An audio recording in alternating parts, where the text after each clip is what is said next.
Hello and welcome. This video is brought to you by thestreamingadvisor.com. Tailor your entertainment with streaming. What we're going to talk about in this video is two of the most popular ways to get Google TV on your television, aside from, say, buying a Sony television or the TCL model that comes with Google TV installed already.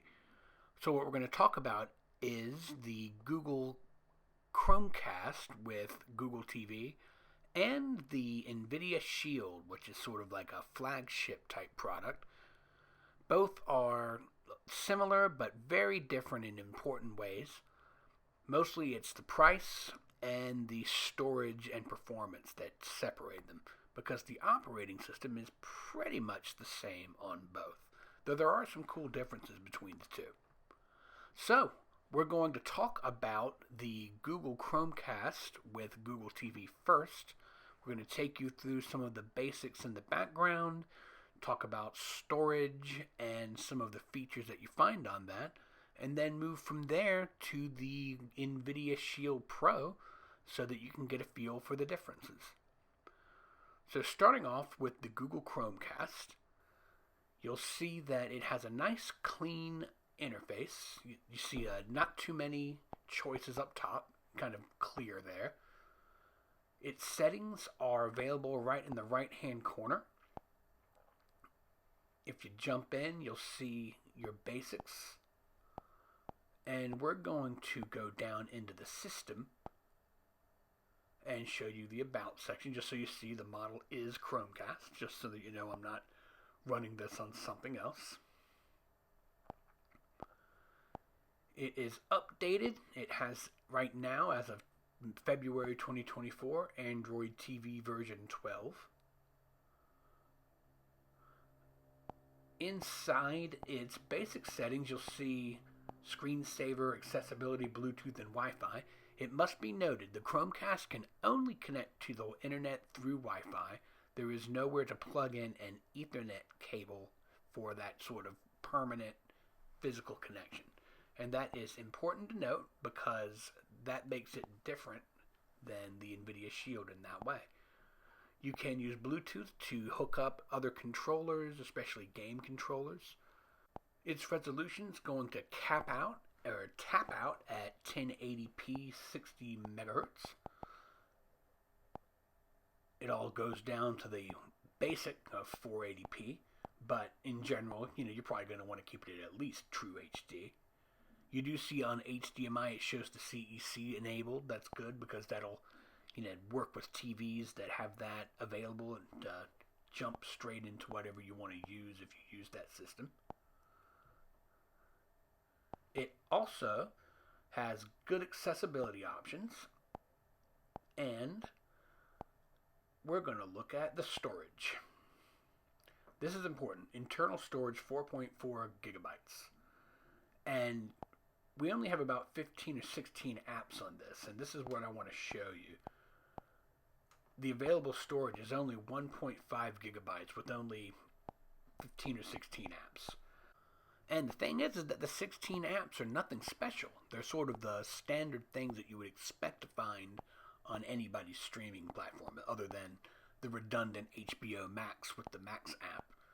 That just won't go away no matter how many times I tell it to delete itself. This also has the nice live feature that a lot of people are starting to enjoy. You're starting to see free live channels on multiple platforms, and this is Google's version of it. It pulls it from multiple services like Pluto TV and Zumo and Tubi, things like that. But it breaks things down into cool categories that you should be very comfortable with, just like other cable services and things like that, except, of course, this one's free. So, enjoy your live stuff on Google TV. The apps are all available through an app store designed for TV. This is the Google Play Store. It's just kind of tightly integrated. Your apps are broken down into types, and all you do is, as usual, open up a section and add it to what you want. Now, once you've got all of your apps in place, the system will create content rows. They used to call them channels. I don't know what they're calling them these days. but, terms change. But you'll see. There are rows based on what you're watching on YouTube. There are rows for movies that are available in different types of categories, and they are like cross-referencing things. You're going to find science fiction movies from multiple apps that you've got installed, and romances from multiple apps that you've got installed. And that's nice because the whole idea is that they're trying to make it easy to discover content so that you don't have to constantly go through every single app and say, what's on Netflix, what's on Hulu, what's on Amazon. And that's how that sort of differentiates itself a bit from other services that you might be familiar with, other apps, other platforms. And that is kind of in a nutshell the Google Chromecast. Costs about $39 usually. Sometimes it's on sale for less. But it's a nice little bang for your buck, but not an amazing performer. It doesn't have the most powerful processor or space. Now this, on the other hand, is the NVIDIA Shield Pro. This one runs you about $200 depending on where you find it, whether it's on sale or not. This is going to allow you a little bit more control and more options as to how you access things. For instance, you'll see the internet, network internet. You have the ability to plug this into a router or your modem and get that fast Ethernet Cat5, Cat6 connection that you can't on the Chromecast. You do have the option for Wi-Fi.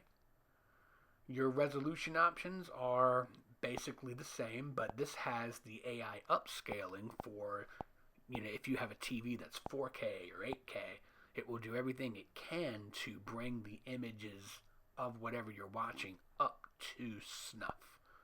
It isn't perfect, but it does make a big difference as far as your performance. You have the ability to turn that sort of thing on and off. This also supports the CEC for HDMI. That is helpful. Like I say, if you grab the controller for the NVIDIA Shield and press, play or the main buttons, it'll often launch the NVIDIA Shield no matter what HDMI port you're using at the time. You see there's some other things that you don't find, like the fan modes. The NVIDIA Shield has a fan. It's more like a little mini PC console. Here I want you to note the internal included storage. That's kind of a big step up from the Chromecast, as you see. As well as support for external hard drives, hooked up right through its USB ports. It has 2 of them, just like more like a computer than just a simple little streaming device.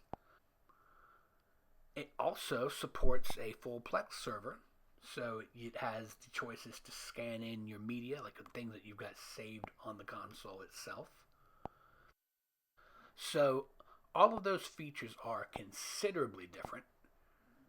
Something else that the NVIDIA Shield does is play games from PCs. If you have to have the right setup, you have to have the right apps and processors and things like that.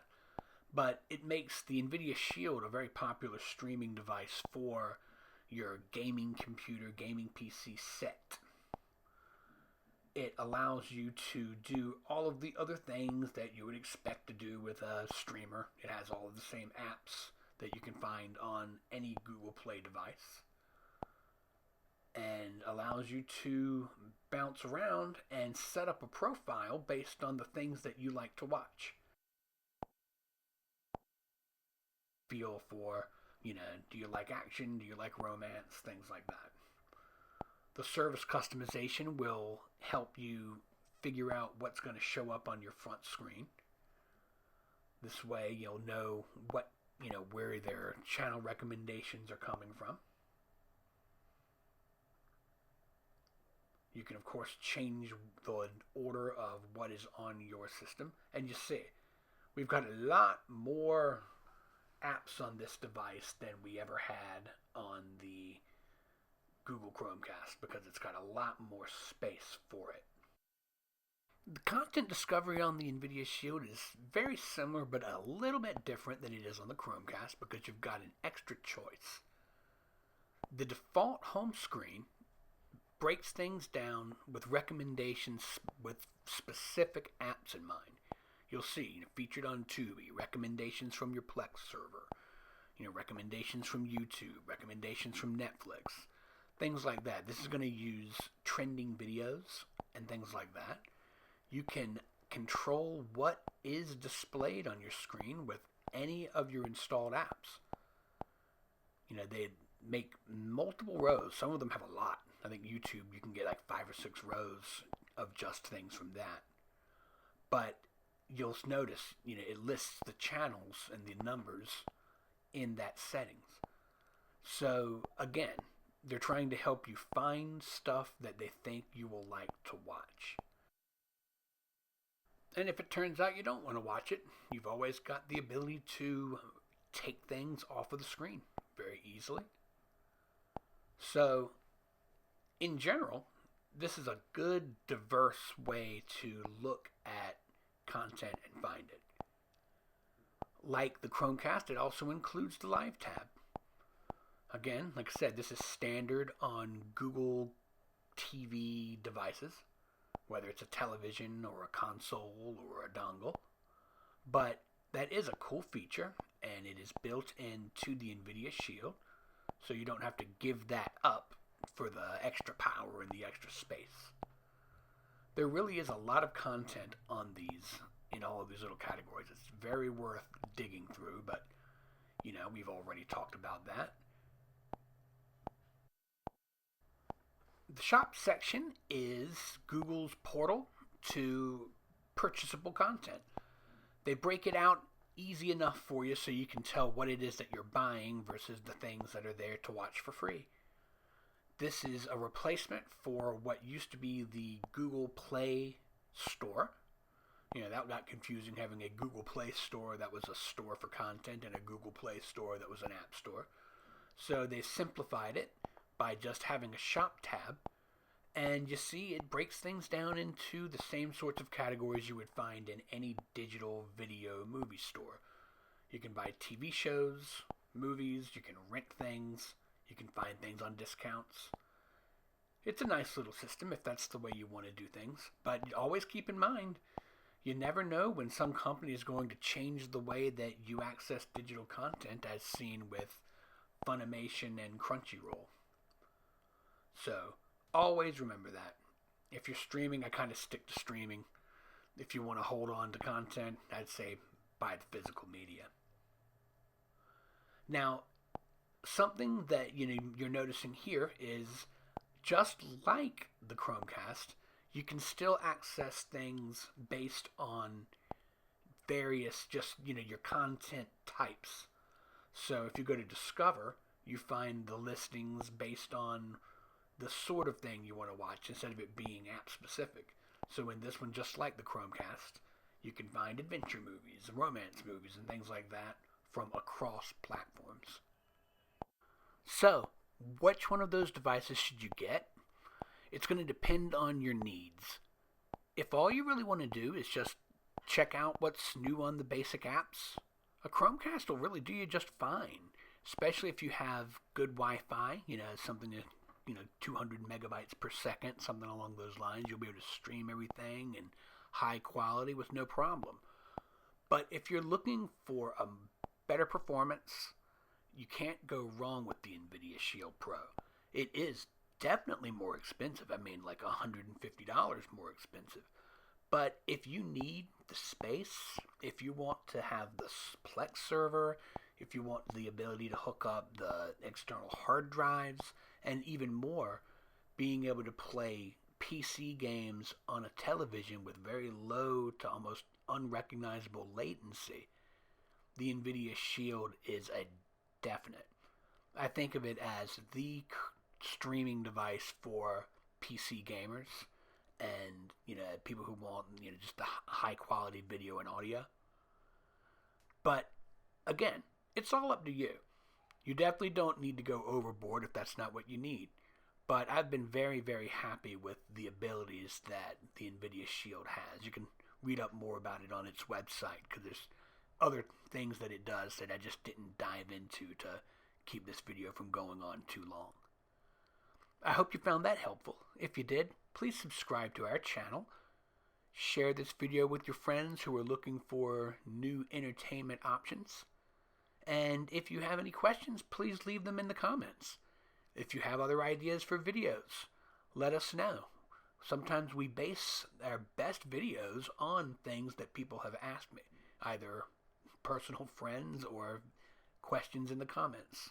So let us know how we're doing, and if you need us to help you solve any other problems in the future, put it out there. As always, I'm Ryan Downey, the Streaming Advisor. Stream on, my friends.